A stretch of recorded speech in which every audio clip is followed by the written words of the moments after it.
અહીંયા હનુમાન મંદિર આવેલ છે જે 300 વર્ષથી અહીંયા સ્થાપિત છે। અહીંયા અમે દોરી રાસ રમીએ છીએ દર વર્ષે, જે 250 વર્ષ જેટલી જૂનું અમે પરંપરા છે, જે અમારા દાદા પરદાદા લોકોની પેઢીઓથી રમવામાં આવે છે કે આગળની પેઢી પણ આ દોરી રાસ પરંપરાને આગળ વધાવે। દોરી રાસ એવી રીતે રમાય છે કે તેમાં 12 જોડી હોય છે, તેમાં 6 બહારની સાઈડ હોય છે અને 6 અંદરની સાઈડ હોય છે। એ લોકો આગળ પાછળ થઈને આખું એમ ગોળમાં રમે છે। હવે આ દોરી રાસ રમે ત્યારે દોરી એ છોટલાની જેમ ઉઠાય છે અને પછી જાતે પાછી છૂટી પણ જાય છે। આ મુલ્લાનો ઇતિહાસ અમારા દોરી રાસને કારણે અમારો ફેમસ છે।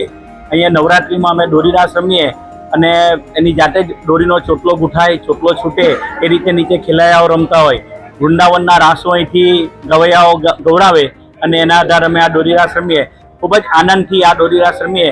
અહીં ગામમાં બીજે ગમે ત્યાં નવા અત્યારના આધુનિક ગરબાઓ થાય પણ ત્યાં અમારા કોઈ છોકરાઓ જતા નથી, કારણ કે આ દોરી રાસનું એટ્રેક્શન એટલું છે ને એમાં એટલો આનંદ જુસ્સો આવે કે કોઈ બહાર છોડીને જતા નથી। અમે બધા સાથે મળીને અહીંયા ઉત્સવ ઉજવીએ છીએ।